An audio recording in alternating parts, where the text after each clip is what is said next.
Welcome to YR TV. నేను రంజిత్. తెలంగాణ రాష్ట్ర వ్యాప్తంగా జరుగుతున్న ప్రతి అంశంతో పాటు రాష్ట్ర రాజకీయాలలో జరిగే వాస్తవాలను కూడా చర్చించే ప్రయత్నం చేద్దాం. సో మొదటిసారిగా మన వైఆర్ టీవీ న్యూస్ ఛానల్కు సంబంధించి వ్యూవర్స్ అందరికీ, అదేవిధంగా తెలుగు ప్రజలందరికీ కూడా ఆంగ్ల నూతన సంవత్సర శుభాకాంక్షలు. సో 2026 సంవత్సరంలో మనం అడుగు పెడుతున్నాం. 2026 సంవత్సరానికి సంబంధించి పూర్తి స్థాయిలో ఇప్పటి వరకు మన ప్రభుత్వం ఏం చేసింది, రాష్ట్ర ముఖ్యమంత్రి యనమల రేవంత్ రెడ్డి గారి సారథ్యంలో జరిగిన కొన్ని అంశాల గురించి నేను మాట్లాడదలుచుకున్నా. ఎందుకంటే 2025 పూర్తి చేసుకుని సారు 2026లో అడుగు పెడుతున్న తరుణం మనం చూస్తున్నాం. సో ఇలాంటి పరిస్థితులలో రాష్ట్ర ముఖ్యమంత్రి యనమల రేవంత్ రెడ్డి గారి ప్రభుత్వం ఏం చేసిందో తెలుసా? ఈ 2026కు సంబంధించి ఒక స్పెషల్ జోనల్ కూడా ఉంది. దానికి సంబంధించి కూడా మీ అందరికీ కూడా నేను చెప్పే ప్రయత్నం చేస్తా. ఒకసారి మీరందరూ కూడా ఆలోచించాల్సిన విషయం ఏంటంటే, తెలంగాణ ప్రాంత ప్రజలందరూ కూడా 2025 పూర్తి స్థాయిలో అయిపోయింది. సారు ప్రభుత్వానికి సంబంధించి 2025 సంబంధించి అయిపోయింది. ఇక సరే, దీన్ని పక్కన పెడదాం. ఇక 2026 సంవత్సరం అడుగు పెడుతున్నాం. మన రాష్ట్రానికి సంబంధించిన ముఖ్యమంత్రి గారికి సంబంధించి కొత్త సంవత్సరంలో అడుగు పెడుతున్న సందర్భంగా వైఆర్ టీవీ తరఫున ఏం చేసిండు అంటే, ఇక్కడ ఒక్కొక్క అంకెను నేను విడదీసే ప్రయత్నం చేస్తా. 2 సంవత్సరాల సమయాన్ని వృధా చేసిండు. 2 సంవత్సరాలుగా ప్రజలకు ఏం చేయలే, పోనీ సంక్షేమం 0 స్థాయి అనుకోవచ్చు. ఎందుకు ఈ విషయాన్ని చెప్తున్నా అంటే, ఇప్పటి వరకు మన సార్ చేసిన సంక్షేమం ఏమీ లేని పరిస్థితి. ఇంకోటి 2 లక్షల ఉద్యోగాలు ఎక్కడా, ఇక దాంతోపాటు 6 గ్యారంటీలు ఎక్కడ. గ్యారంటీలు ఉన్నాయి కదా మన రాష్ట్ర ముఖ్యమంత్రి గారికి సంబంధించి, పూర్తి స్థాయిలో కూడా ఈ గ్యారంటీలు ఎక్కడ అనే ప్రశ్న తావనెత్తుతున్న పరిస్థితి. కనుక గ్యారంటీలు ఎక్కడ, ఇది కాంగ్రెస్ పార్టీ ముఖ్యమంత్రి తెలంగాణ రాష్ట్రానికి సంబంధించిన యనమల రేవంత్ రెడ్డి గారికి, అదేవిధంగా రాష్ట్రానికి సంబంధించిన మంత్రులు, కాంగ్రెస్ పార్టీ ఎమ్మెల్యేలు, ఎమ్మెల్సీలు, ప్రజాప్రతినిధులందరికీ కూడా ఇగో 2026 శుభాకాంక్షలు. ఎట్లా శుభాకాంక్షలు అంటే, 2 సంవత్సరాలు వృధా చేసిళ్ళు, 0% సంక్షేమం ఇచ్చిండు, 2 లక్షల ఉద్యోగాలు ఎక్కడ, మీ 6 గ్యారంటీలు ఎక్కడ. ఇది 2026 యొక్క సూత్రం. అంటే ఈ సంవత్సరం తెలంగాణ ప్రాంత ప్రజలు అడిగే ప్రశ్నలు ఇవి. ఎందుకంటే మీ అందరికీ తెలియాల్సిన విషయం, 2 సంవత్సరాల కాలాన్ని వృధా చేసిండు, ఏం చేయలే, 0 సంక్షేమం, 2 లక్షల ఉద్యోగాలు ఎక్కడ, 6 గ్యారంటీలు ఎక్కడ. ఇది అడగాలి తెలంగాణ ప్రాంత ప్రజలు. ఇప్పుడు ఇట్లా చెప్పుర్రి, నూతన సంవత్సర శుభాకాంక్షలు 2026 అంటే 2 సంవత్సరాలను వృధా చేసిండు, 0 అంటే 0 సంక్షేమం చేసిండు తెలంగాణలో. 2 లక్షల, మళ్ళీ 2 అంటే 2 లక్షల ఉద్యోగాలు ఎక్కడ, అంటే ఏడాదికి 2 లక్షల ఉద్యోగాలు ఇస్తా అన్నాడు, అది ఎక్కడ. 6 అంటే 6 గ్యారంటీలు ఎక్కడ అనే విషయాన్ని తెలంగాణ రాష్ట్ర ముఖ్యమంత్రిని, అదేవిధంగా మీ ప్రాంతంలో ఉన్న కాంగ్రెస్ పార్టీకి సంబంధించిన ఎమ్మెల్యేలను, ఎమ్మెల్సీలను, ఎంపీలను అందరినీ గల్ల పట్టుకొని బాజాప్తిగా అడుగుర్రి. ఎందుకంటే వీళ్ళు చెప్పిన సమయం ఏంది, 6 గ్యారంటీలు 100 రోజులలో పూర్తి స్థాయిలో ఫినిష్ చేస్తామని చెప్పారు. కాబట్టి నేను మీ అందరికీ కూడా చాలా స్పష్టంగా చెప్తున్నా, 2026 రాష్ట్ర ముఖ్యమంత్రి గారికి పర్సనల్గా, దాంతోపాటు మా వైఆర్ టీవీ వీక్షకుల తరపున, తెలంగాణ యావత్తు సమాజం తరపున నూతన సంవత్సర శుభాకాంక్షలు. ఇకనైనా మీరు 6 గ్యారంటీలు, 13 అంశాలు, 420 హామీలు 100 రోజులలో నెరవేరుస్తా అని చెప్పారు కదా, అది కాలం పూర్తయిపోయింది. అంటే మీరు సమయాన్ని చాలా వృధా చేసిళ్ళు. ఇకనైనా మారాలని, ప్రభుత్వ పరిపాలన సక్రమంగా చేయాలని, పరిపాలన విభాగం మీద మీకు అడ్మినిస్ట్రేషన్ సమర్థవంతంగా రావాలని, ప్రజలందరూ కూడా పూర్తి స్థాయిలో సంతోషంతోని, సుఖశాంతులతోని ఉండాలని నేను మనస్ఫూర్తిగా కోరుకుంటున్నా. గట్లనే తెలంగాణలో ఇంకొక విషయం ఏంటి అంటే, ఎక్కడ కష్టం వచ్చినా కూడా ముఖ్యమంత్రి నేరుగా రంగంలోకి దిగితే బాగుంటుంది అనేది నా యొక్క ఆలోచన. సో మీకు చెప్తున్నా ముఖ్యమంత్రి గారికి. రైట్, ఇక 2026 సంవత్సరంలో వైఆర్ టీవీ తెలుగు న్యూస్ ఛానల్కి సంబంధించి పూర్తి స్థాయిలో ప్రతి ఒక్కరు కూడా సబ్స్క్రైబ్ చేయండి, షేర్ చేయండి, లైక్ చేయండి. దాంతోపాటు ప్రతి ఒక్కరికి కూడా తెలిసే ప్రయత్నం చేయండి. ఎందుకంటే ఎవరైనా వైఆర్ టీవీ న్యూస్ ఛానల్ చూడకపోతే ప్రతి ఒక్కరికి కూడా చెప్పే ప్రయత్నం చేయాలి. ఇక నేను ఇంకొక మాట కూడా చెప్పదలుచుకున్నా. ఏంటి అంటే, ఇది చాలా మందికి తెలిసిన విషయమే. 2025 ప్రయాణం ఎట్లా జరిగింది వైఆర్ టీవీ అనేది కూడా ఒకసారి మీ అందరికీ గుర్తు చేస్తున్నా. 2025 సంవత్సరం అయితే 2014 నుంచి 2022 వరకు, దీంట్లో మీ అందరికీ కొన్ని ఘట్టాలు తెలవాలి. ఇక్కడ 2014 నుంచి 2018 వరకు పూర్తి స్థాయిలో ప్రభుత్వానికి సంబంధించి బీఆర్ఎస్ ప్రభుత్వం అధికారంలో ఉంది. 2018 నుంచి 2022 వరకు కూడా ఇక్కడ బీఆర్ఎస్ ప్రభుత్వం అధికారంలో ఉంది. 2022లో కాంగ్రెస్ ప్రభుత్వం అధికారంలోకి వచ్చింది. దాదాపుగా ఇక్కడ బీఆర్ఎస్ ప్రభుత్వాన్ని ప్రశ్నించడానికి రంజిత్ అనే ఒక వ్యక్తి YR TV Telugu news channel ద్వారా దాదాపుగా 30,000 వీడియోలు చేసిన. కానీ దాంట్లో ఆ ప్రభుత్వానికి సంబంధించి జరిగిన కేసులలో అన్నీ కూడా కొట్టుడు పోయినాయి, అది క్లియర్ కట్. కానీ ఈ ప్రభుత్వాన్ని అధికారంలోకి తీసుకురావడానికి, అంటే కాంగ్రెస్ ప్రభుత్వాన్ని అధికారంలోకి తీసుకురావడానికి నా రక్తాన్ని చెమట సుక్కగా మార్చి అనేక రకాలుగా పోరాటం చేసి ప్రభుత్వాన్ని తీసుకొచ్చిన తర్వాత 2022 ఫ్రీ బస్ అనే ఒక ఎపిసోడ్ పెట్టిండు. దాని మీద నేను ప్రజలకు సంబంధించిన పబ్లిక్ బైట్స్, అంటే పబ్లిక్ ఒపీనియన్ అంటాం కదా, ఈ పబ్లిక్ ఒపీనియన్ తీసుకున్నాం. ఈ ఒపీనియన్కు సంబంధించి పూర్తి స్థాయిలో ఈ ఒపీనియన్కు సంబంధించి తీసుకుంటే దీంట్లో పూర్తి స్థాయిలో ప్రభుత్వానికి వ్యతిరేకంగా పోతున్నారని ఒక మహిళా మంత్రి సదరు మన మీద ఎఫ్ఐఆర్ నమోదు చేసిరు. నెంబర్ 1. దాంతో పాటుగా ఒక ఇసుక రాజ్యం, బూడిది రాజ్యం, అవినీతి పెట్టరేగిపోతుంది అని చెప్తే వాళ్ళ హక్కులు భంగం వాటిల్లినాయని ఎఫ్ఐఆర్ నెంబర్ 2. దాని తర్వాత ఈ తెలంగాణలో పూర్తి స్థాయిలో ప్రశ్నిస్తే నన్ను మానసికంగా అన్ని రకాలుగా, ఆర్థికంగా అన్ని రకాలుగా దెబ్బగొట్టే ప్రయత్నం చేసి ఆఖరికి నా ఆఫీస్లో పనిచేస్తున్న ఉద్యోగులతోని సమాచారాన్ని సేకరించి అనేక రకాలుగా కుట్రలు చేసి మొత్తానికి అరెస్టు జరిగింది ఎఫ్ఐఆర్ నెంబర్ 3. ఇక ఛానల్ మీద కుట్రలు పెట్టే ప్రయత్నం చేసి అదొక ఎఫ్ఐఆర్ 4. ఇట్లా ఎఫ్ఐఆర్లు వరుసగా అయిపోయిన పరిస్థితి కనబడుతుంది. అయితే దీంట్లో మీరందరూ ఆలోచించాల్సిన విషయం ఏంటంటే చాలా స్పష్టంగా, సుత్తి లేకుండా సూటిగా చెప్తున్నా. ప్రశ్న అనే ఆయుధాన్ని నా చేతిన పునికి ఉచ్చుకొని ప్రశ్నించడమే నేను చేసిన నేరమా? ప్రజల పక్షాన పోరాటం చేస్తలేవు రంజిత్, నువ్వు ఒక పార్టీ పక్షాన పోరాటం చేస్తున్నావు అని కొంతమంది వాదిస్తున్నారు. మరి గతంలో ఇదే కాంగ్రెస్ పక్షాన పూర్తి స్థాయిలో మాట్లాడినప్పుడు కాంగ్రెస్ పార్టీకి ఎందుకు అనుకూలంగా మారిపోయినాయి? నేడు నేను ప్రశ్నిస్తూ ఉంటే అది బీఆర్ఎస్కి ఎందుకు అనుకూలంగా మారిపోతున్నాయి అనేది ప్రజలు ఆలోచించాలి. నేను ఎందుకు చెప్తున్నా అంటే 10 సంవత్సరాల పరిపాలన, 2 సంవత్సరాల పరిపాలన నేను కంపారిజన్ చేస్తా. 10 సంవత్సరాలలో జరిగిన అప్పులు, 2 సంవత్సరాలలో జరుగుతున్న అప్పులు ఏంటి అని ప్రశ్నిస్తా. ప్రభుత్వానికి సంబంధించి గతంలో పూర్తి స్థాయిలో ప్రభుత్వం దుబారా ఖర్చు చేస్తుందని వాదనలు, ఖండనలు, నిరసనలు, ఆగ్రహాలు వ్యక్తం చేసిన నేతలే నేడు అధికారంలో ఉండి చిల్లర మల్లరగా దుబారా ఖర్చు దానమ్మ జేజమ్మ లెక్క చేస్తున్నారు కదా, మరి దానిని ఏమంటారు అని ప్రశ్నించినందుకు దాదాపుగా 100 మంది పోలీసులతోని అరెస్టు వారెంట్ చేస్తే కోర్టులోకి పోతే కోర్టులో జడ్జి ఎట్లా తెలుసా, అదేంది అమ్మవారు ఊంతే కండ్లన్నీ ఎర్రగైన తర్వాత ఆగ్రహాన్ని బోరి అమ్మవారి పూనకం వస్తుంది చూడు, ఆ రేంజ్లో పొరక ప్రభుత్వాన్ని తిట్టిరు అడ్వకేట్లందరూ. ఎందుకు అంటే అక్కడ పూర్తి స్థాయిలో కూడా ఒక వ్యక్తి ప్రశ్నించడమే తప్ప, సోషల్ మీడియా అయితే ఏ మీడియా అయితే, ఇప్పుడు వైఆర్టీవీ న్యూస్ ఛానల్ శాటిలైట్ చేయాలంటే 100 కోట్ల రూపాయలు కావాలి, తక్కువలో తక్కువ. మనదేం ఈనాడు కాదు, ఏబిఎన్ కాదు, ఎన్టీవీ కాదు, టీవీ9 కాదు, హెచ్ఎంటీవీ కాదు, రాజ్ న్యూస్ కాదు, లేకపోతే ఐ న్యూస్ కాదు, లేకపోతే ఇతరత్ర శాటిలైట్ ఛానళ్ళు కాదు. మనం ప్రశ్నించాలని అక్కడికి వెళ్ళినప్పుడు కూడా గతంలో నేను పనిచేసిన పలు ఛానళ్ళలో కూడా పూర్తి స్థాయిలో గీ లైన్లో మాత్రమే వెళ్ళాలి. గీ పార్టీకి మనం అనుకూలంగా వెళ్తున్నాం, బాగా జాగ్రత్తగా ఉంటుంది. మనం అక్కడ స్వేచ్ఛాపూరితంగా మాట్లాడడానికి ఉండదు, మనం స్వేచ్ఛాపూరితంగా అడిగే మనకు ఆ రైట్స్ కూడా ఇవ్వని పరిస్థితి కనబడుతుంది. దాంట్లో భాగంగా వైఆర్టీవీ అనే యూట్యూబ్ ఛానలే కావచ్చు, కానీ ఒక రాష్ట్ర ప్రభుత్వాన్ని దించి ఇంకొక రాష్ట్ర ప్రభుత్వాన్ని అధికారంలో పెట్టి అధికారంలోకి వచ్చిన అనతి కాలంలోనే కేవలం 40 రోజులలో నేను మొదలుపెట్టిన తర్వాత YRTV Telugu news channel Ranjith అనే వ్యక్తి ప్రశ్నించిన మొదలుపెట్టిన తర్వాత మిగతా వాళ్ళు ప్రశ్నించారు. అప్పటిదాకా కాంగ్రెస్ ప్రభుత్వానికి, రేవంత్ ప్రభుత్వానికి భయపడ్డోళ్ళే. నేను భయపడలే, బాధ్యతగా చెప్తున్నా, సుత్తి లేకుండా సూటిగా చెప్పే ప్రయత్నం చేస్తున్నా.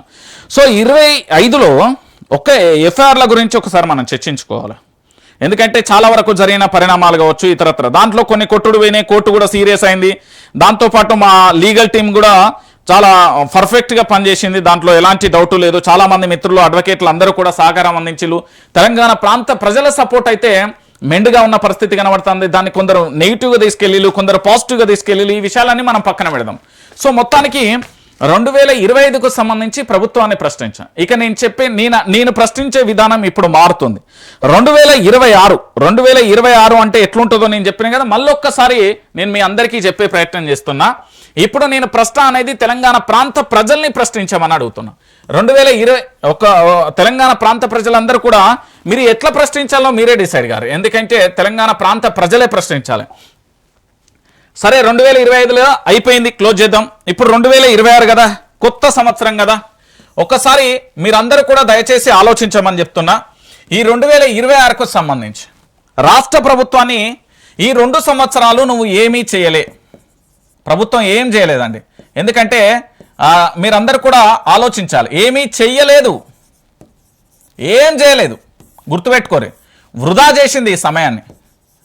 కాబట్టి ఇక నుంచి వృధా చేయకుండా ప్రతి ఒక్కరూ కూడా, ఈ తెలంగాణ రాష్ట్రంలో ఉన్న ప్రతి యువకుడు, మీ దగ్గర AK-47 కంటే అద్భుతమైన వెపన్ ఉంది. ఈ భారతదేశానికి సరిహద్దులలో పనిచేసే ఆర్మీ జవాన్ల చేతులలో లేని అద్భుతమైన వెపన్ తెలంగాణ యువత చేతిలో ఉంది. దాని పేరే ఫోన్. ఈ ఒక్కటి చాలండి, ఇది AK-47 కంటే డేంజర్గా పనిచేస్తుంది. నేను మళ్ళీ చెప్తున్నా, మీరు మీ చుట్టూ జరుగుతున్న ప్రభుత్వానికి సంబంధించిన తప్పిదాలను వీడియోల రూపంలో పూర్తి స్థాయిలో తీసి మీ యొక్క వాట్సాప్ స్టేటస్, ఫేస్బుక్, ఇన్స్టా, యూట్యూబులలో పెట్టండి, గ్రూపులలో పెట్టండి. ఆ ఉద్యమం తారాస్థాయికి చేరుతుంది. దీనిని ఇప్పుడు డిజిటల్ ఉద్యమం అంటారు. మన భాషలో చెప్పాలంటే ఉద్యమం 2025 పూర్తి స్థాయిలో వృధా అయిపోయింది. కాబట్టి ఈ 2 అనే బేస్ వేసుకుందాం. నువ్వు సమయాన్ని వృధా చేసినాం, మేము 2026లో ఆ 2 మొదటి అక్షరాన్ని మేము వృధా చేయనీయమని చెప్పాలి. ఇంకొకటి 0 సంక్షేమం నడిచింది, కొత్త పథకాలు ఏం రాలే, ఉన్న పథకాలను తీసేసిళ్ళు. కాబట్టి గతంలో కేసీఆర్ ప్రభుత్వంలో వచ్చిన ప్రతి పథకాన్ని అమలు చేయమని పట్టుబట్టాలి. లేకపోతే తర్వాత వచ్చే ఎన్నికలలో మీ యొక్క సంఖ్యను 0 చేస్తామని బాజాప్తుగా బరాబరి అడగాలి, బరాబరి చెప్పేసేయాలి. ఇక సంక్షేమం విషయంలో తెలంగాణ ప్రాంత ప్రజలారా మీరు మళ్ళీ ఆలోచించండి. ఇప్పటి వరకు Kalyana Lakshmi, Shaadi Mubarak, KCR kit, nutrition kit, Rythu Bandhu, దాంతోపాటు రైతు బీమా, ఇలా చెప్పుకుంటూ పోతే పెట్టుబడి సాయానికి సంబంధించి ఏ ఒక్క రకంగా కూడా రైతులకు కానీ, కార్మికులకు కానీ, నిరుద్యోగులకు కానీ, విద్యార్థులకు కానీ, హాస్పిటల్స్కి కానీ లేదా ప్రైవేటు వ్యవస్థలకు సంబంధించి దేనికి కూడా ఇస్తానన్న బకాయిలు ఇవ్వకపోవడం, గతంలో సర్పంచులుగా పనిచేసిన వారికి కూడా కనీసం బకాయిలను చెల్లించే విషయంలో కూడా ప్రభుత్వం ఎక్కడా కూడా మానవత్వ కోణంలో ఆలోచించలేదు. ఆఖరికి అసెంబ్లీ జరుగుతుంటే సర్పంచులు నిరసన వ్యక్తం చేస్తే అకారణంగా అన్యాయంగా అరెస్టు చేసిళ్ళు.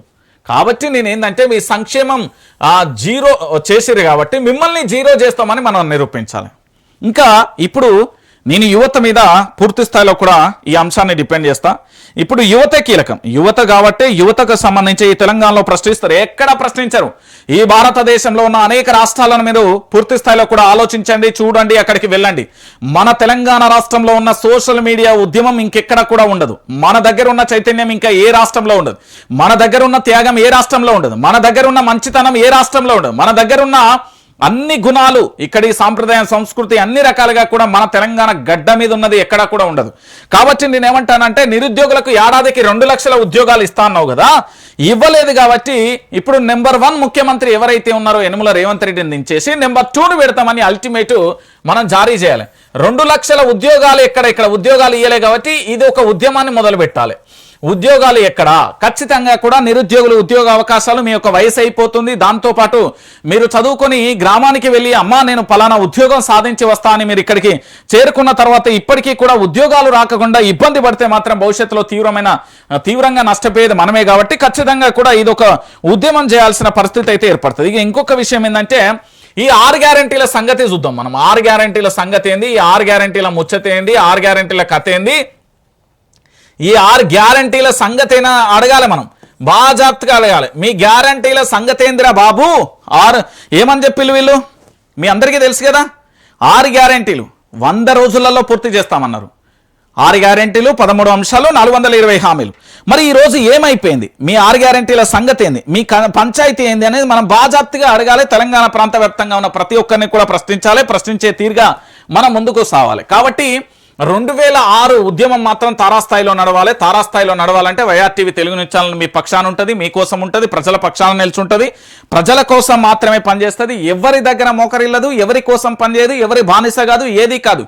ఇక్కడ స్వేచ్ఛాయుతమైన వాతావరణంలో, ప్రజాస్వామ్యంలో ఇక్కడ డాక్టర్ బాబాసాహెబ్ అంబేద్కర్ రచించిన భారత రాజ్యాంగానికి కట్టుబడి ఉండి ఈ రాష్ట్రంలో జరుగుతున్న ప్రతి అంశాన్ని కూడా నిరంతరం నిర్విరామంగా ఎలాంటి విరామం లేకుండా కృషి చేస్తూ ప్రజల పక్షాన నిలుచుంటూ ప్రజల కోసం పోరాటం చేస్తుంది మన తెలంగాణ వైఆర్టీవీ. ప్రజలది ఇది, తెలంగాణ ప్రాంత ప్రజలందరికీ కూడా చెప్తున్నాయి వైఆర్టీవీ వేదికగా.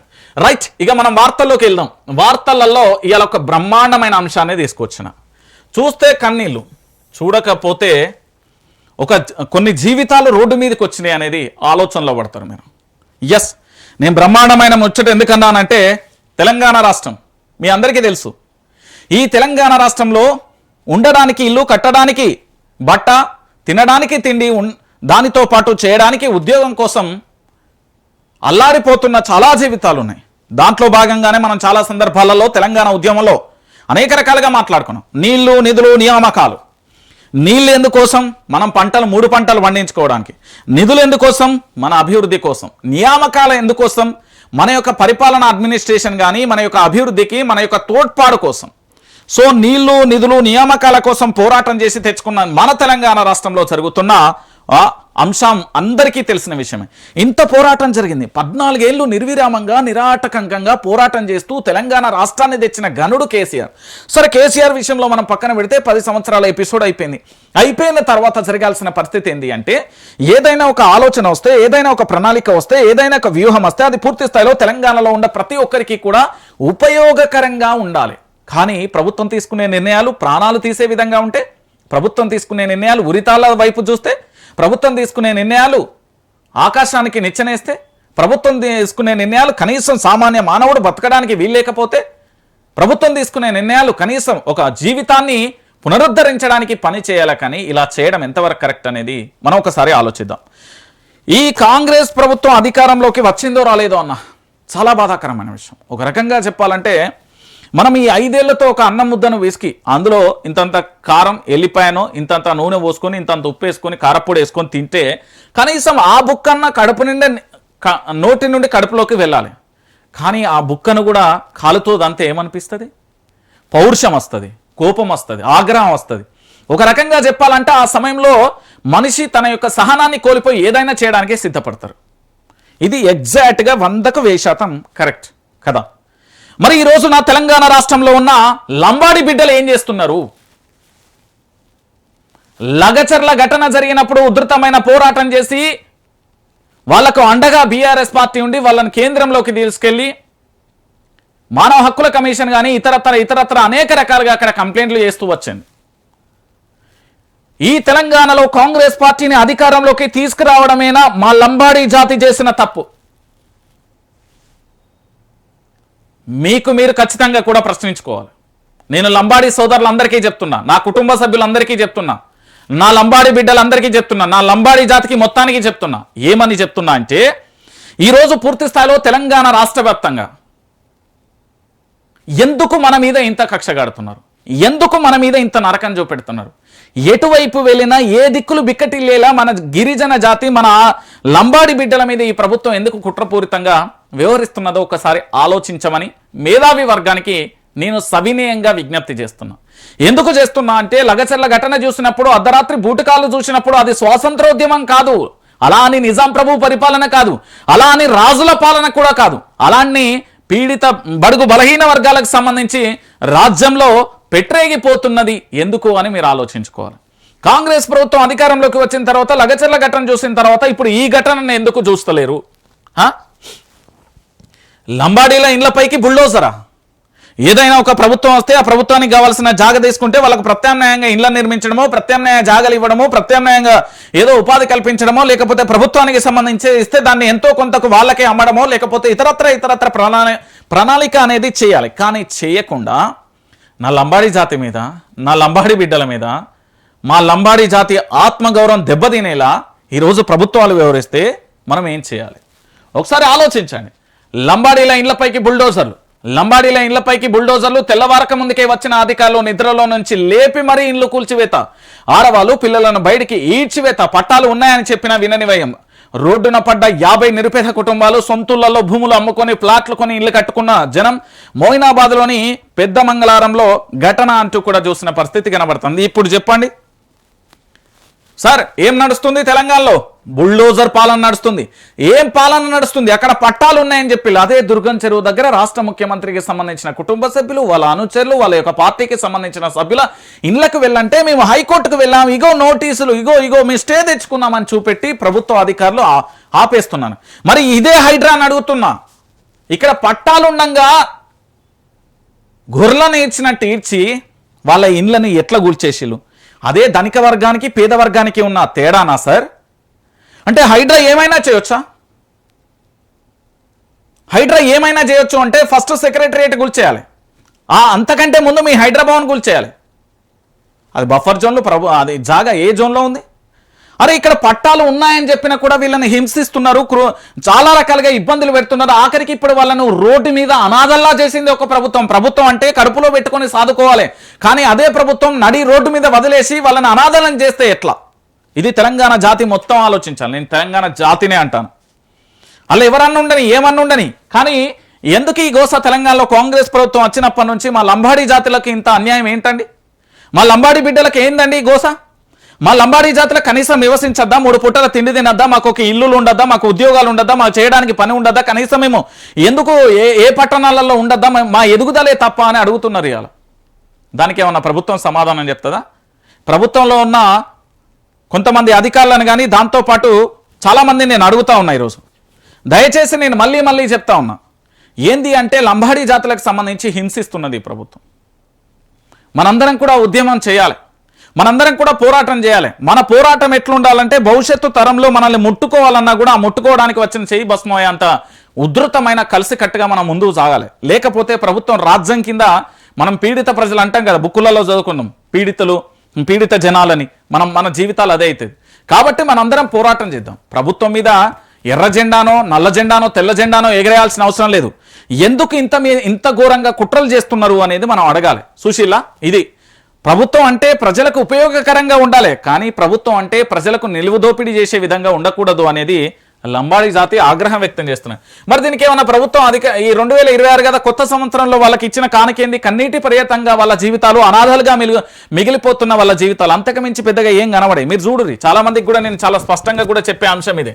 ఇక దాంతో పాటుగా నల్గొండ బిడ్డ, ఒక రకంగా చెప్పాలంటే నేను జగదీష్ రెడ్డిని 100కు 1000% ఒప్పుకుంటాం. ఎందుకు ఒప్పుకుంటాం అంటే మనగాడు మగాడు అని చెప్తా. నల్గొండ జిల్లాలో మన సర్పంచ్ ఎన్నికలు జరిగినప్పుడు పోలీసు వ్యవస్థ మీద ఒక కామెంట్ చేసిండు. ఇప్పటి వరకు ఈ తెలంగాణలో నేను చాలామంది రాజకీయ నాయకులను చూస్తున్నాను, చాలామంది నేతలను చూస్తున్నాను. అంత కఠినంగా, అంత డైరెక్ట్గా, అంత డేరింగ్ అండ్ డాష్గా మాట్లాడిన మొగోడు మనగాడు కనవల్లే నాకు. ఆయన పేరే జగదీష్ రెడ్డి. జగదీష్ రెడ్డి ఏ ప్రెస్ మీట్ పెడతాడా, ఏం మాట్లాడతాడా అని ఉత్కంఠంగా ఎదురు చూడాల్సిన సిచ్యువేషన్ ఏర్పడుతుంది. అంత హైప్ వస్తుంది. ఎందుకంటే ఆయన మాట్లాడే పదం ప్రభుత్వాన్ని డైరెక్ట్గా 90 mm సినిమా చూపెట్టేటట్టున్నది. నేను మళ్ళీ చెప్తున్నా, పీపీటీకి అవకాశం అడిగితే భయం ఎందుకు? ప్రభుత్వానికి ఇచ్చినట్టే ప్రతిపక్షానికి ఇవ్వాలి. సీఎం మంత్రులు ఎంతమంది అయినా ప్రజెంటేషన్ ఇవ్వచ్చు. అదే తెర మీద మేము వాస్తవాలు వెల్లడిస్తాం. అసెంబ్లీ సాక్షిగా వారి భాగోతం బయట పెడతాం. గత 60 ఏళ్లలో ఏం జరిగిందో, ఈ 2 ఏళ్లలో ఏం జరుగుతుందో వివరిస్తాం. పీపీటీకి అవకాశం ఇవ్వకపోతే ప్రజాక్షేత్రంలో ఎండగడతాం. మాజీ మంత్రి జగదీష్ రెడ్డి. ఇప్పుడు ఇక్కడ జగదీష్ రెడ్డి వాదన ఏంటి అంటే, అసెంబ్లీలో పూర్తి స్థాయిలో ఏదైనా ఒక ప్రాజెక్ట్ గురించి కానీ లేదా ఇతరత్ర దేని గురించి అయినా ఒక అంశం గురించి ప్రభుత్వం ప్రజెంటేషన్ ఇస్తుంది. గతంలో కేసీఆర్ పూర్తి స్థాయిలో ప్రజెంటేషన్ ఇచ్చిండు నీళ్ళ మీద, ప్రాజెక్టుల మీద. గట్లనే ప్రభుత్వం కూడా ప్రజెంటేషన్ ఇస్తుంది. కాబట్టి అదే టైంలో సేమ్ వాళ్ళు పొద్దుగాల చెప్తే మేము మధ్యాహ్నం చెప్తాం, వాళ్ళు పొద్దున్న చెప్తే మేము సాయంత్రం చెప్తాం. బరాబరి పీపీటీ ప్రజెంటేషన్ ఇస్తామంటే ప్రభుత్వానికి నిజంగా చెప్పాలంటే లాగులు దడుస్తున్నాయంట. ఎందుకు దడుస్తున్నాయని ఆరా తీసే ప్రయత్నం చేస్తే ఎక్కడ నిజాలు బయటపడతాయో, ఎక్కడ వాస్తవాలు బయటపడతాయో, ఆ తర్వాత ప్రజలందరూ మా మీద తిరగబడితే మా ప్రభుత్వం కూలిపోతుంది. ఇంకొక విషయాన్ని కూడా జగదీష్ రెడ్డి ఈ అంశం తెర మీదకి వచ్చింది కాబట్టి చెప్తున్నా. ఇది 2026, 2027లో ప్రభుత్వం పడిపోబోతుంది. ఫిబ్రవరి మాసంలో ఈ తెలంగాణలో కాంగ్రెస్ ప్రభుత్వం పూర్తి స్థాయిలో ఏక్నాథ్ షిండే రూపంలో ఈ ప్రభుత్వం పడిపోతుంది. అది కూడా మనం వింటాం, చూస్తాం. అది కూడా అవుతుంది. బ్రేకింగ్ న్యూస్ త్వరలో ఖచ్చితంగా కూడా వస్తుంది. సో నేను చెప్పేది ఏంటంటే, ప్రభుత్వం అధికారంలో ఉన్నప్పుడు వాళ్ళు చెప్పే ప్రజెంటేషన్ పూర్తి స్థాయిలో కూడా అసెంబ్లీలో శాసనసభ్యులు వింటారు, స్పీకర్ వింటారు, ప్రజలందరూ వింటారు. అట్ ద సేమ్ టైం విపక్షానికి అవకాశం ఇస్తే ప్రభుత్వం చెప్పిన అబద్ధాలేంటి, ప్రభుత్వం వక్రీకరించిన తీరేంటి, ప్రభుత్వం తెలంగాణకు చేస్తున్న మోసం ఏంటి, ప్రభుత్వంలోండి ఆంధ్ర ప్రాంతానికి ఎట్లా మేలు చేస్తున్నారు, నీళ్ళని ఎట్లా దోసుకుపోతున్నారు అని విపక్షం కూడా చెప్తుంది. 2 వాదనలు ప్రజాక్షేత్రంలో పెడితే వాస్తవాలు ఏంటో ప్రజలకు కూడా తెలుస్తాయి కదా. ఎందుకు చెప్పలేకపోతున్నారంటే, చెప్పుతే మేము ఇరికిపోతాం, దొరికిపోతాం అంటున్నది. గందుకోసమే మనగాడి లెక్క అడుగుతున్నాడు జగదీష్ రెడ్డి. దానికి ఏమైనా సమాధానం ఉంటుందా? ఏ ఉండదు. కూట్ల రాయిది ఏనోడట, ఎట్ల రాయిది ఇస్తాడా అంటారు కదా, గట్లనే ఉన్నది ఈ ప్రభుత్వం తీరని ప్రజలందరూ గగ్గోలు పెడుతున్నారు. సో జగదీష్ రెడ్డి అడిగేదానికి ఎందుకు సమాధానం చెప్పలేకపోతున్నది అనేది వాళ్ళకే వదిలేద్దాం. ఇక దాని తర్వాత ఇంకొక అంశాన్ని మీ దగ్గర తీసుకురావాలి. ఈ అంశాన్ని చూసిన తర్వాత ఎవరైనా మాట్లాడతాం, ఏమంటాం? ఎవడి పాలైందిరో తెలంగాణ, ఎవడేలుతున్నాడు రో తెలంగాణ అన్నప్పుడు రంజిత్ అన్న అట్లద్దే తెలంగాణ ఉద్యమంలో లేనోడు ఏలుతున్నాడు, తెలంగాణ రాష్ట్రం గురించి తెలివనోడు పరిపాలిస్తున్నాడు, పరిపాలన వ్యవస్థ గట్లనే ఉన్నదనేది ఊళ్ళల్లో గ్రామాలలో నాలుగు దారుల కాడ కూకొని మాట్లాడుకుంటున్నారట ముచ్చట్లు. ఇది ప్రజలు అంటున్నమాట. ఏమని అంటున్నారు అంటే, ఎందుకంటున్నారు అంటే, రైతులకు రుణమాఫీ పూర్తి స్థాయిలో జరగలేదు, రైతులకు ఇస్తానన్న పెట్టుబడి ఇవ్వలేదు, రైతులకు నీళ్లు చక్కగా ఇయ్యలేదు, రైతులకు కరెంటు సరిగ్గా ఇవ్వకపోగా భవిష్యత్తులో మీ మోటార్లకు మీటలు పెట్టే రోజులు అతి త్వరలో రాబోతున్నాయి, రైతు మెడకు ఉరితాడే దిక్కానే ఒక ఆలోచనలో పడుతున్న పరిస్థితి కనబడుతుంది. అంటే రైతు వ్యవసాయం చేయకూడదా? రైతు కేవలం రియల్ ఎస్టేట్ చేస్తాడా? దేశానికి వెన్నెముక రైతన్న, జై జవాన్ జై కిసాన్ అనుకుంటాం కదా, అలాంటి రైతన్నను కాంగ్రెస్ ప్రభుత్వం నరకం చూపెడుతుందండి. నా భాషలో చెప్పాలంటే ఆనాడు బషీర్బాగ్ కాల్పులకు ఈరోజు ప్రజలకు ఈ రైతులకు చూపెడుతున్న ఏంది అంటే ఈ నరకం ఈక్వల్ గా అనిపిస్తుంది. కాల్పులు జరపపోయినా అంతలా అనిపిస్తుంది. ఎందుకు ఈ మాట అంటున్నానంటే, యాప్ తీసుకొచ్చిలు తుమ్మల నాగేశ్వరరావు గారి సారథ్యంలో వ్యవసాయ శాఖ మంత్రిగా పూర్తి స్థాయిలో యాప్ తీసుకొచ్చిలు. మరి ఈ యాప్ తీసుకొచ్చినప్పుడు దేనికోసం జరగాలి? యాప్ ప్రజలకు ఉపయోగకరంగా ఉంటుంది. ఇప్పుడు నేనే ఉన్నా, మొబైల్ వాడుతున్నప్పుడు అన్ని యాప్లు కూడా మనకు వాడరాదు, అన్ని తెలియదు. దాంతోపాటు సాఫ్ట్వేర్ కానీ, దాంతోపాటు ఇంకొక విషయం ఏంటంటే, ముఖ్యంగా నాలాంటి ప్రశ్నించేటువంటి ఫోన్ అంతా పోలీసుల దగ్గర ఉంటుంది కాబట్టి మనం ఆ ఫోనే వాడడం, క్లియర్ కట్. సో యాప్లలో చదువు రాని వాళ్ళు యాప్ వేసుకుని దాన్ని ఎట్లా బుక్ చేసుకోవాలి, దాన్ని ఎంత కావాలి, ఎట్లా తెలుస్తుంది? ఒకసారి ఇది మనం ఆలోచిద్దాం. ఇంకొక విషయం ఏంటంటే, ఇది కథ. అసలు ఎరువుల కోసం సిగపట్లు మంత్రి తుమ్మల సొంత జిల్లాలో క్యూ లైన్లో కొట్టుకున్న మహిళలు, కొనిజర్లలో చనికి వణుకుతో పడిగాపులు, ఒక్క బస్తా కోసం గంటల తరబడి క్యూ, రాష్ట్ర వ్యాప్తంగా రైతుల ఆందోళన, సరిపడా యూరియా ఇవ్వాలనే డిమాండ్. ఇంకొక విషయం ఏంటంటే, రైతుల ఆత్మ బలిదానాలు, ఓ పక్కన రైతుల మరణాలు కొనసాగుతున్నాయి అప్పుల బాధతోని, ఇంకో పక్కన రైతులకు పెట్టుబడి సాయం ఇయ్యలే, రుణమాఫీ చేయలే, ఆఖరికి యూరియా కూడా ఇవ్వట్లేదు. అల్టిమేట్ గా రైతులను రోడ్డు మీద నిలబెట్టింది కాంగ్రెస్ ప్రభుత్వం. అలా కాంగ్రెస్ వస్తే ఏమొస్తుంది? కరువు వస్తుంది. కాంగ్రెస్ వస్తే ఏమొస్తుంది? కష్టం వస్తుంది. కాంగ్రెస్ వస్తే ఏమొస్తుంది? కన్నీళ్ళు వస్తాయి. కాంగ్రెస్ వస్తే ఏమవుతుంది? మన జీవితం అనాథలా మారిపోతుంది. ఇది ప్రజల మాట, ప్రజలు చర్చించుకుంటున్న తీరు, ప్రజలు మాట్లాడుతున్న వాస్తవాలు, ప్రజల నుంచి వస్తున్న వాదన. ప్రజలు నిరంతరం కూడా ఈ విషయాల పట్ల చర్చించుకొని సిగ్గుపడుతున్నారు. ఎందుకు అంటే, సిగపట్లు పట్టే దిశగా ప్రభుత్వం అడుగులు వేసింది. ఇంతకంటే ఇక తెలంగాణలో ఇంకే ఉంటది అనేది అడుగుతున్న పరిస్థితి కనబడుతుంది. అయ్యో నా తెలంగాణ గిదా, అయ్యో నా తెలంగాణ గిట్లయిపోయిందా, అరేరే ఎట్లుండే తెలంగాణ, ఏమైపోతివి తెలంగాణ, ఎటువైపు చూసినా దిక్కులన్నీ బిక్కటిల్లేలా ఆగమైపోతివా తెలంగాణ, ఎరువుల కోసం సిగపట్లు పడే దిశగా వచ్చిందా, అయ్యో నేను ఆరుగాలం పంట పండించి ఆ నేలమ్మ తల్లిని బీడు భూములు కాదు పచ్చని మాగాని లెక్క మార్చుకొని పంట పండించి దేశానికి అన్నం పెడదాం అనుకుంటే ఆఖరికి మా సిగపట్లను మమ్మల్నే కొట్టుకునే తీరుగా తయారు చేస్తున్నది కాంగ్రెస్ ప్రభుత్వం అని రైతులు ఆగ్రహాన్ని వ్యక్తం చేస్తున్నారు. ఇది మా ముఖ్యమంత్రి చూడడు, మంత్రి చూడడు, అధికారులు చూడరు, ఎవరు చూడరు. అందరూ ఏంది అంటే, ఇట్లా నోరుండి మాట్లాడలేరు, కళ్ళుండి చూడలేరు, చెవులుండి వినలేరు. అంత జరుగుతున్నది వాస్తవం. ఏం జరుగుతలేదు భయ్, ఎవరా నువ్వు రిపోర్టరా, ఏం ప్రశ్న అడుగుతున్నావు అని మంత్రులు మళ్ళీ మా రిపోర్టర్లకు, మా జర్నలిస్టులకు దమ్కి ఇచ్చే ప్రయత్నం చేస్తారు. వాస్తవాలను వాళ్ళు జీర్ణించుకోలేరు. మీరు ఒక విషయాన్ని చెప్తున్నా, నిజాన్ని ఎవరు జీర్ణించుకోలేరు. అట్లనే మా మంత్రులు, మా ముఖ్యమంత్రి, మా ఎమ్మెల్యేలు, మా ఎమ్మెల్సీలు, మా కాంగ్రెస్ ప్రభుత్వం అంతా గైతే. సో చివరికి సిగపట్లు పట్టుకునే దిశగా మా కాంగ్రెస్ ప్రభుత్వం అడుగులేసిందంటే ఇక ఇంతకంటే ఘోరం ఇంకేముంటుంది? ఇక చెప్పుర్రి. ఇక ఇంకొక విషయం, కేటీఆర్ మీ అందరికీ తెలుసు కదా, కల్వకుంట్ల తారక రామారావు బీఆర్ఎస్ పార్టీకి సంబంధించిన వర్కింగ్ ప్రెసిడెంట్. కేటీఆర్ చేస్తున్న ఉద్యమాన్ని ఎక్కడికక్కడ అణిచివేయాలి, లేదా ఆయన ప్రశ్నిస్తున్న తీరును ఎక్కడికక్కడ అణిచివేయాలి, దాంతోపాటు కేటీఆర్ను ఏదో ఒక కేసులో అరెస్ట్ చేయాలని రకరకాలుగా కుట్రలు కుతంత్రాలు చేసిలు కదా. మొన్నటిదాకా ఫార్ములా ఈ కేసు అన్నారు, నోటీసులు అన్నారు, అరెస్టులు అన్నారు. అది అంతటితో ఆపిల్. వాళ్ళ అవసరానికి ఎప్పుడు దాన్ని మళ్ళీ లీకులు ఇవ్వాలో అప్పుడు ఇస్తున్న పరిస్థితి కనబడుతుంది. దేనికోసం అంటే, కేటీఆర్ ఉద్యమం ఇట్లుంటుంది. నేతన్నపై కనికరం లేదా, వర్కర్ను ఓనర్ చేయడం ఇష్టం లేదా, సంక్రాంతిలోపు కేసీఆర్ తెచ్చిన వర్క్ టు ఓనర్ పథకం అమలు చేయాలి, లేదంటే 10,000 మందితో సిరిసిల్లలో మహాధరణ, మా హయాంలోనే 200 ఎకరాలలో పార్కు 2 ఏళ్లుగా కావాలనే రేవంత్ పట్టించుకోవడం లేదు, నిరుపయోగంగా ఉన్న పార్కును పునరుద్ధరించాలి, పండుగలోపు అర్హులకు షెడ్లు కేటాయించాలి, సర్కార్కు కేటీఆర్ అల్టిమేటం. ఇప్పుడు అల్టిమేటం ఇచ్చినా, AK-47 గన్ను పెట్టినా, లేకపోతే 90mm రాడ్ చూపెట్టినా వాళ్ళు వినే పరిస్థితులలో లేరు. ఎందుకు ఇంటలేరంటే, ఇప్పుడు కేటీఆర్ ప్రశ్నించిన, హరీష్ రావు ప్రశ్నించిన, కేసీఆర్ ప్రశ్నించిన, కవిత ప్రశ్నించిన, లేదా బీజేపీ వాళ్ళు ప్రశ్నించిన, కమ్యూనిస్టులు ప్రశ్నించిన, ఎంత ప్రశ్నించినా కూడా ప్రభుత్వం పట్టించుకునే తీరు ఉండాలి కదా. ప్రభుత్వం ఎట్లున్నదంటే, అదేదో దున్నపోతు మీద వాన కడతా అంటే పట్టించుకో చూడు, గట్లనే అయిపోయిందని ప్రజలు అంటున్నారు. ఇట్లనే అంటున్నారు. ఎందుకంటే నేతన్నకు సంబంధించి మన తెలంగాణలో అద్భుతం ఏందో తెలుసా, చిన్న అగ్గిపెట్టెలో మనం కానుకలు పంపిస్తాం, అంతా నైపుణ్యం ఉంటుంది మన నేతన్నల దగ్గర. మన నేతన్న చేయితో వేసిన బట్ట ఎంత అద్భుతంగా ఉంటుంది. దాన్ని ఎంత అద్భుతంగా ఈ దేశానికి సంబంధించిన రాష్ట్రపతికి ఇచ్చినాం, గవర్నర్కి ఇచ్చినాం, విదేశీయులకు ఇచ్చినాం, చాలా మందికి కూడా ఆశ్చర్యపోయే విధంగా అనేక దేవాలయాలకు కూడా పంపించింది మన తెలంగాణ గడ్డ నేతన్నలే. నిజంగా గ్రేట్ నేతన్నలు. మీకు తెలుసా, ఆ నేతన్నలను ప్రభుత్వం పట్టించుకోకపోవడం అనేది చాలా దుర్మార్గమైన విషయం, చాలా ఘోరం, ఇది అన్యాయం కూడా. నేను చెప్తున్నా కదా, నేతన్నా నీకు నిరంతరం బట్టను వేస్తున్నావు, కానీ ఈ బట్టను వేసుకున్న మా వాళ్ళు కూడా కనీసం మాట్లాడతలేరు కదా మన రాజకీయ నాయకులు. ఏం చేద్దాం, వాళ్ళ జీవితాలను పనంగా పెట్టి వాళ్ళు పనులు చేస్తూ ఉంటారు. దానికి సంబంధించి ఏముంటుంది. ఇక 2025 అన్నా ఏం జరిగింది 2025లో? ఓ తమ్ముడు ఏం జరిగింది అన్నా, ఏం జరిగిందన్నా 2025లో? 2025 మొత్తం కూడా ప్రభుత్వం టాపిక్ డైవర్షన్కు కేర్ ఆఫ్ అడ్రస్, లీకులు, లింకులు, కేసులు, అంతే. లీకులు, లింకులు, కేసులు, ఇంతే. లీక్ ఇవ్వాలి, దాన్ని ఏం చేయాలి, లీకు, లింకు, కేసులు, దాన్ని లింకు పెట్టేసి కేసులు పెట్టాలి. గిదే జరిగింది 2025లో, చాలా వరకు గిదే జరిగింది. ఒక్కొక్క అంశాన్ని చూద్దాం. ఏడాది మారింది, వెతలు మారలే, అవే గోసలు, అవే బాధలు.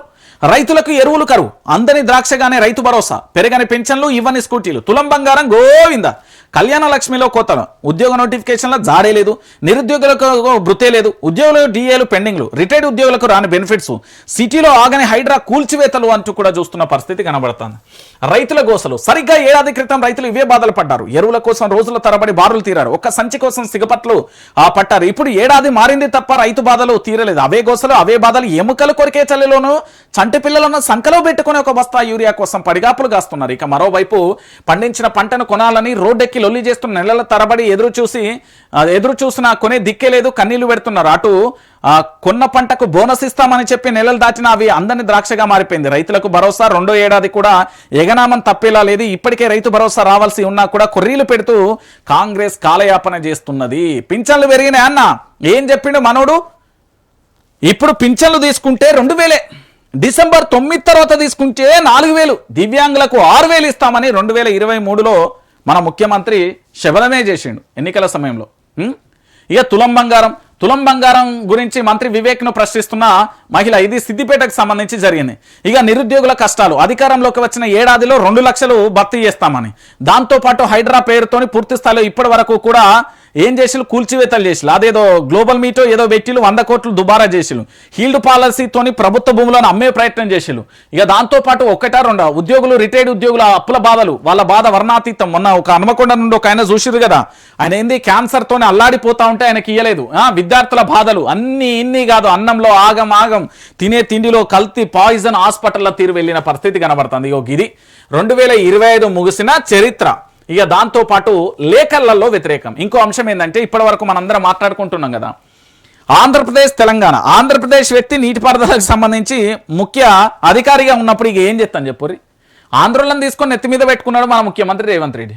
లేఖలలో వ్యతిరేకం, చేతలలో అనుకూలం. పోలవరం బనకచెర్లపై పొంతన లేని ప్రభుత్వం. అధికారికంగా సీఎం చెప్పింది ఒకటి, మంత్రి చేసేది మరొకటి. మేము వ్యతిరేకం అని చెప్తూనే తెర వెనక అనుకూల వైఖరి.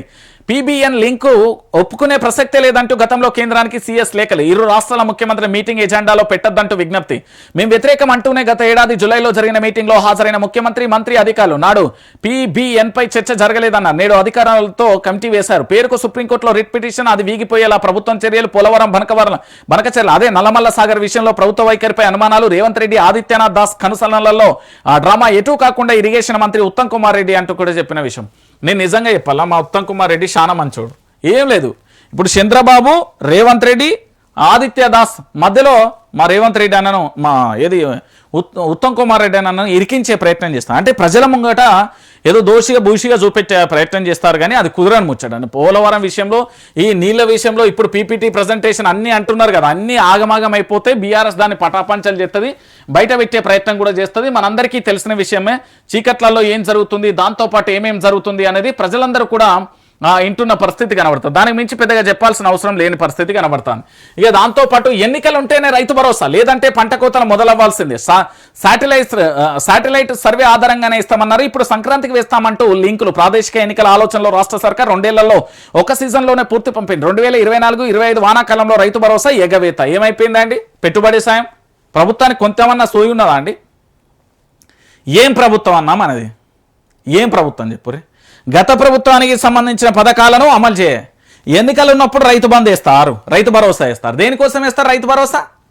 పంటకు అదును కోసం వాళ్ళకి అందడానికి వేయాలి. 3 రూపాయలు, 10 రూపాయలు, 15 రూపాయలు, 20 రూపాయలు భారు మిత్తిలు వడ్డీలతో తెచ్చి మీరు పెట్టుబడి చేయొద్దు, ఇగో మేము ఎంతో కొంత సాయం చేస్తున్నాం, దీంతో మీరు కొద్దిగా సగబెట్టుకోర్రి అని ప్రభుత్వం ఒక మంచి ఆలోచనతోని శ్రీకారం చుడితే ఈ రోజు వీళ్ళు ఏం చేస్తారంటే ఆ ఎంపీటీసీ ఎలక్షన్స్ ఉన్నాయి పంచు, ఆ జెడ్పీటీసీ ఎన్నికలనై పంచు, సర్పంచ్ ఎన్నికలనై పంచు, జిహెచ్ఎంసీ ఎన్నికలనై పంచు, గిట్ల మారిపోయింది. ఓటుకు నోటు లెక్క గిట్లా తయారు చేస్తారు. సంక్షేమ పథకాన్ని కూడా మిస్యూజ్ చేసి వీళ్ళ అవసరాల కోసం, వాళ్ళ యొక్క ఓటు బ్యాంకు రాజకీయాల కోసం ఈరోజు రైతులను ఇబ్బంది పెడుతున్నారు. అంటే ఎట్లున్నదో ఒక్కసారి ఆలోచించవే. ఓ రైతన్నా, నీకు మళ్ళా చెప్తున్నా, కనికరం లేని ప్రభుత్వం, మానవత్వాన్ని చూడని అధికారులు, నీ వైపే రాని రాజకీయ నాయకులు ఉండేందుకు లేకెందుకు ఆ ప్రభుత్వం? కన్నీళ్లతో నువ్వు ఆగమైపోతున్న తీరున్నది. కాబట్టి నేనేమంటున్నా అన్నా అంటే దయచేసి ఆలోచించు.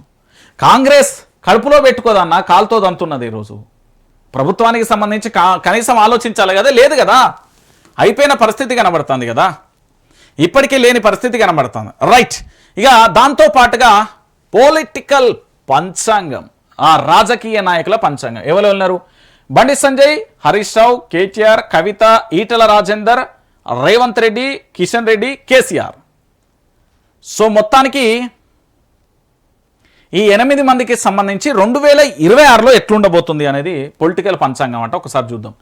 2025 సంవత్సరంలో రాష్ట్రంలోని ప్రధాన రాజకీయ పార్టీలకు అనేక సవాళ్లు విసిరింది. ఇందులో కాంగ్రెస్ను విజయ తీరాలకు తీసుకెళ్లేందుకు సీఎం రేవంత్ రెడ్డి వ్యూహాలు చాలా వరకు సక్సెస్ అయినాయి. ఎట్లయినాయి? దాడులు చేసిళ్ళు, కేసులు పెట్టిళ్ళు, డబ్బులు వంచిళ్ళు, రకరకాలుగా కుయుక్తులు వన్నీళ్ళు, కుట్రలు చేసిళ్ళు, కుతంత్రాలు చేసిళ్ళు. ఎందుకంటే ఇది వాళ్ళ పేపర్ కాబట్టి ఇప్పుడు ఇక్కడ రాయమంటే మా రేవంత్ రెడ్డి ప్రతి అడుగు కూడా బంగారం అయిపోతుంది. మా రేవంత్ రెడ్డి మాట దైవ నిర్ణయం, మా రేవంత్ రెడ్డి ఆదేశాలు పూర్తి స్థాయిలో ఒక శాసనం అనేది తిరిగి రాస్తుంది. వాళ్ళ పత్రిక కదా, ఎట్లనైనా రాస్తుంది అన్న. ప్రజల పక్షాన ప్రజల కోసం నిలబడే వాళ్ళం దొంగలమైతాం. నీతి నిజాయితీ నిబద్ధతో మాట్లాడితే మమ్మల్ని దోషులుగా చేస్తారు. కానీ ఇక్కడ ఏమైనా రాయొచ్చు. చెప్పన్నా, ఇంకేం రాసినావు? అధిష్టానం వద్ద ఆయన పరపతిని మరింత పెంచుకుంటున్నారు. ఎక్కడ పెంచుకుంటున్నారు? ఆల్రెడీ అక్క పేరు ఏం పేరు ఉండే కాదు, తెలంగాణ ఇన్ఛార్జిగా ఉన్న అక్క ఆల్రెడీ వామో నేను చేయలేని వీళ్ళు ఎవరు నా మాట వింటలేరని వెళ్ళిపోయింది. ఏఐసీసీకి సంబంధించిన ఇన్ఛార్జిగా వచ్చింది కదా, అక్క వెళ్ళిపోయింది. రాబోయే ఎంపీటీసీ, జెడ్పీటీసీ, మున్సిపల్ ఎన్నికలలో చత్తా చాటాలని ఇప్పటికే పథకాలు రచిస్తున్నారు. ఏం కాదు, నేను చెప్తున్నా, మళ్ళా చెప్తున్నా, ఈసారి పార్టీ గుర్తొస్తుంది. పార్టీ గుర్తొస్తే కారు గుర్తు కనబడ్డా, అదేంది వీళ్ళది బీజేపీ వాళ్ళ గుర్తు కనబడ్డా, లేకపోతే ఆ జాగృతుల గుర్తు కనబడ్డా, కమ్యూనిస్టుల గుర్తు కనబడ్డా, ఇక ఏయర్ మీకు అయిపోయింది. వద్దురా కాంగ్రెస్ పాలన, ఆగమైపోతాంరా అనుకుంటారు. ఆల్రెడీ జనాలు గిదే అనుకుంటారు. మా కవులు, కళాకారులు, రచయితలు ఎక్కడున్నారో పాపం ఒక్కసారి మేలుకో, నా తెలంగాణను ఏలుకో, పాట రాయి, అక్షరం మొదలుపెట్టు. నీ సిరా చుక్కను ఇద్దరే కాదు తెలంగాణలో, గా రసమై బాలకిషనో, గా సందీపో, గా మానుకోట ప్రసాదో, గీవిల్లే కాదు, ఇంకా చాలా మంది ఉన్నారు. మీరందరూ అందరూ కూడా బయటికి రాండి దయచేసి. కళాకారులను, ఈ తెలంగాణ రాష్ట్రంలో ఉన్న కవులు, కళాకారులు, రచయితలు అందరినీ కూడా నేను విజ్ఞప్తి చేస్తున్నా, నా తెలంగాణలో జరుగుతున్న అరాచకాల గురించి పాటలు రాయండి, ప్రజలను మేల్కొల్పండి, ప్రజలను ఉత్తేజపరచండి. మా సుక్కరాం నరసన్న లెక్క, మా మానుకోట ప్రసాద్ లెక్క, మా సందీప్ లెక్క, మా రసమై బాలకిషన్ అన్న లెక్క మీరందరూ కూడా పోరాటం చేయరు దయచేసి. ప్రభుత్వాలకో దేనికో దానికో మనకు అవసరం లేదు. ప్రజల కోసం పనిచేస్తాం. కలం అంటే ప్రజల కోసం పనిచేయాలి. ఇప్పటి వరకు ఎన్ని ఆఫర్లు రాలే ఇదే వైఆర్ టీవీకి? ప్రజల పక్షాన వాదించు, ప్రభుత్వం పక్షాన వాదించు, ప్రభుత్వం కోసం పనిచేయి. ఒకటా రెండా? నేను కష్టపడుతూ నేను నరకం అనుభవిస్తున్నానే తప్ప ఎక్కడా లొంగలే. తెలంగాణ రాష్ట్ర ప్రజల కోసం పనిచేస్తున్నాం. మరోవైపు చాలా రోజుల తర్వాత ఫామ్ హౌస్ను వదిలి మీడియా ముందుకు వచ్చిన కేసీఆర్ ఇకపై ప్రజలలోనే ఉండను. ఒక్క నిమిషం, ఈ పత్రికకు కొంచెం నేను మళ్ళీ చెప్తున్నా. ఫామ్ హౌస్ అంటున్నారు. బాయికాడ్ ఇల్లు కట్టుకుంటే ఏమవుతుంది? అది ఫామ్ హౌస్ అయింది. మరి సెక్రటరియట్లో ముఖ్యమంత్రి ఎందుకు పరిపాలన చేయట్లేదు? వాళ్ళ జూబ్లీహిల్స్ ప్యాలెస్లను ఎందుకు చేస్తాడు? కమాండ్ కంట్రోల్ పోలీసు వ్యవస్థ దగ్గరికి ఎందుకు పోయి చేస్తాడు? నాకు ఇప్పుడు దీనికి ఒక సమాధానం చెప్పాలి. ఒకటి, సెక్రటరియట్లో అడుగు పెడితే ఆయన యొక్క ఉద్యోగం అంటే రాజకీయ ఉద్యోగం పోతుందనా? అంటే ముఖ్యమంత్రి పీఠం పోతుందనా? లేకపోతే కేసీఆర్కి అనువు తెలుసా? ఏమైనా సీసీ కెమెరాలు పెట్టినా అన్ని ఇంటాడైనా భయమా? లేకపోతే ఆడికి ఎందుకు పోతలేవు? ఆనాడు ప్రగతి భవన్లో ఉంటాను కేసీఆర్ సెక్రటరియట్ పోతాడని మొరిగిన కుక్కలు ఏడున్నారండి? ఆ లంగా బద్మాష్ బ్యాచ్ అంతా ఏడబోయిందండి? ఈరోజు రేవంత్ రెడ్డి సెక్రటరియట్కి ఎందుకు వస్తలేడు? అడుగుతలేరేంది? అడగం. మనం ఎందుకు అడుగుతాం? పదవి వచ్చిందా అన్నీ గప్చుప్. కేసీఆర్ ఇకపై ప్రజలలోనే ఉండనున్నారా? ఫోన్ ట్యాంపరింగ్, కాళేశ్వరం కేసులో ఆయన మరింత చిక్కులలో నెట్టేబోతున్నాయా? పార్టీలో రెండో స్థానాన్ని కాపాడుకునేందుకు కష్టపడుతున్న కేటీఆర్ ఫార్మా రేస్ కేసులో జైలుకు వెళ్లే ఛాన్స్ ఉందనే ప్రచారం జోరుగా సాగుతుంది. మరి కొత్త ఏడాదిలో అరెస్టులు కానున్నాయా? హరీష్ రావు సైతం రాజకీయంగా గడ్డు పరిస్థితులు ఎదుర్కొనే అవకాశం, ప్రధానంగా ఫోన్ ట్యాంపరింగ్ కేసులో అరెస్టు తప్పదని ఇప్పటికే ప్రచారం జరుగుతుంది. నిజంగానే ఆయన అరెస్టు కాబోతున్నారా? బీఆర్ఎస్ నుంచి బయటకు వచ్చిన కల్వకుంట్ల కవిత సొంత వ్యూహాలు రచిస్తున్నారు. జనం బాట పట్టి రాజకీయ పార్టీ పెట్టేందుకు కావాల్సిన భూమికను సిద్ధం చేసుకునే పనిలో నిమగ్నమయ్యారు. కొత్త ఏడాదిలో ఆమె ఎలాంటి నిర్ణయం తీసుకోబోతున్నారు? మరోవైపు బీజేపీలో కేంద్ర మంత్రులు కిషన్ రెడ్డి, బండి సంజయ్, మల్కాజ్గిరి ఎంపీ ఈటెల రాజేందర్ ఎవరికి వారు పైచేయి సాధించాలని వ్యూహాలు రచిస్తున్నారు. వీరిలో ఎవరు సక్సెస్ కాబోతున్నారు? అందరు సక్సెస్ అవుతారని రైపే లొల్లి అయిపోతుంది. ఇక నీ పత్రికకు ఆళ్ళత్తాయి, నీ యొక్క దాన్ని ఏమంటారు, మీ పత్రిక మంచి లాభాలలో నడుస్తుంది, అందరు మంచిగా ఉన్నదని రాయి.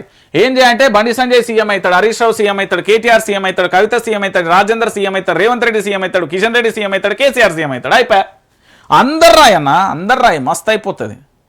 పత్రిక అంటే ప్రజల కోసం ఉండాలి. మన మాట ప్రజల జీవితాలలో, ప్రజల మనసులలో ఉండాలి. మనల్ని చూస్తే తెలంగాణ ప్రజలందరూ కూడా హర్షించాలి, వ్యతిరేకించొద్దు. ఇక్కడ పార్టీల కోసం, పదవుల కోసం కాదు. మనం రాసే అక్షరం ఆ తెలంగాణ ప్రాంత ప్రజల మదిళ్లలో నిలిచిపోవాలి. మనం చేసే పోరాటం అట్లా అద్భుతంగా ఉండాలి. అట్లాగానే ఇవన్నీ లేకుండా ఏం చేస్తారండి? ఇంకొక విషయం గిడ నేను చూసిన బీఆర్ఎస్ మీద స్టోరీ ఇగో బీఆర్ఎస్ కు పీడకలగా 2025 కలిసి వస్తుందని భావించిన పార్టీలో అంతర్గత విభేదాలు, కుటుంబ కలహాలు, కవిత సస్పెండ్, జూబ్లీహిల్స్ ఉప ఎన్నికలలో ఓటమి, కమిటీలు వేయకపోతే నేతల నైరాశ్యం, పార్టీ మారిన ఎమ్మెల్యేలపై ఫైటింగ్, దక్కని ఫలితం. ఏమున్నది బీఆర్ఎస్ కు? ఇప్పుడు కాంగ్రెస్ పార్టీ ఉన్నది. కాంగ్రెస్ పార్టీలో ఎంతమంది వ్యతిరేకమైన గలం లేదు?